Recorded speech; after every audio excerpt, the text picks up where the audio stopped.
are you seeing at this time? Okay, first off, we're dealing with tropical moisture, but it has nothing to do with a proper tropical system. Right. So let's go ahead and set that. Of course, we'll dive deeper into that. But we do have a new storm. Yesterday, it was Tropical Depression 19.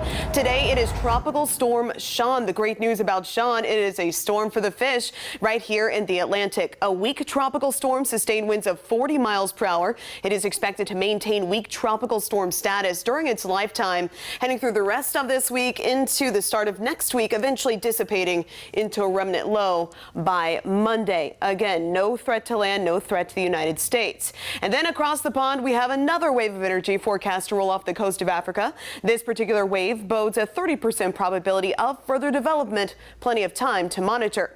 Otherwise, for us, it is just Gulf moisture that is bringing us some pretty humid, sticky weather, and also those storms back in play. Let's take a live look outside right now, and you can see right there on that left-hand side of your screen, all of those dark, ominous skies. Those are quickly moving toward Tarpon Lodge. So Tarpon Lodge, you are dry right now. You will not be for much longer, because that huge rain shaft that you can see there on the left-hand side of the screen, that is moving up toward Pine Island. So right now we are monitoring all of this Gulf moisture surging overhead, and in turn, even though Collier County, Hendry were nice and dry right here across western Lee, that is simply not the case. This is what we were just looking at right here, by the way, over Pine Island Sound. This is what is pushing up toward our friends in Tarpon Lodge and heading up toward the Bokeelia area. Otherwise, right now, North Captiva is seeing some pockets of heavy rainfall stretching back toward Matlacha across Cape Coral from South Cape right along Pine Island Road right here, the Fox 4 studios located in Central Cape, from Sanibel to Fort Myers Beach.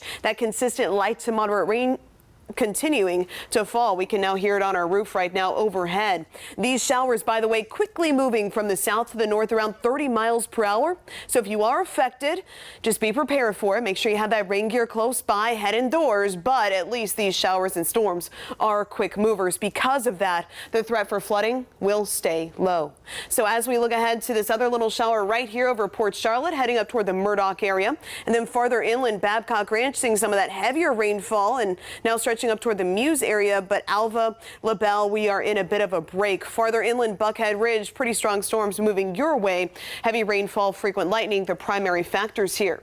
So the worst of the threat, the biggest threat for strong and severe cells, that will generally stay up toward our north, affecting the Bay Area, Central Florida, and North Florida. For us, we have a level 1 out of 5 risk, not just the rest of tonight, but also into tomorrow as well. So what does that mean? Well, our primary threats include the following: lightning, of course, because any thunderstorm can pack that punch, but also gusty, damaging wind. That will be our primary concern. And again, with a quick movement, flooding, not so much of a concern tonight. And that tornado threat, not zero, but it will stay pretty low.